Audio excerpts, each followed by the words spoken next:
જ્યારે CR પાટીલ અધ્યક્ષ હતા પાર્ટીના, ત્યારે પાવર સેન્ટર 2 હતા, એક મુખ્યમંત્રી ને એક. હવે તમે જે કહી રહ્યા છો 2 પાવર સેન્ટર છે, તો આમાં અત્યારે જે પક્ષ પ્રમુખ છે એ ક્યાં આવે છે? જો અત્યારે હું એવું માનું છું, આ મારો વ્યક્તિગત મત છે અથવા મારી જાણકારી છે, એ ખોટી પણ હોઈ શકે.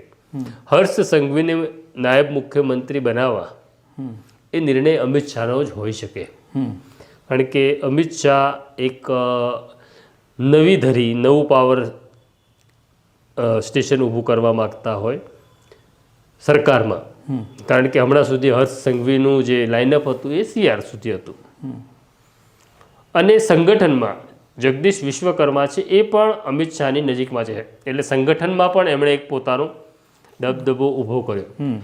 પણ એક સૂચક બાબત એવી થઈ કે જ્યારે CR પાટીલ મુખ્યમંત્રી હતા, CR પાટીલ જ્યારે પ્રદેશ પ્રમુખ હતા, આમ તો મુખ્યમંત્રી શબ્દ બોલાઈ ગયો, એ પોતાને સુપર CM જ માનતા હતા, સરકારે ચલાવતા હતા પાછલા બારણે, એવો એમને દાવો હતો, અથવા એમના નજીકના લોકો એવું કહેતા હતા.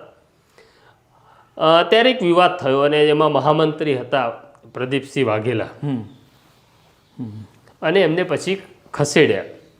હવે આ જે નવું ગઠબંધન થયું છે સંગઠનમાં, એમાં ફરી પ્રદીપસિંહ વાઘેલાના સાથીઓ આવ્યા છે સંગઠનમાં. પ્રદીપસિંહ વાઘેલા અને આપણા હર્ષ સંઘવી એ પણ ખાસ નજીકના મિત્રો છે, એટલે એક નવી ધરી પાછી રચાઈ રહી છે અમિત શાહની આસપાસમાં.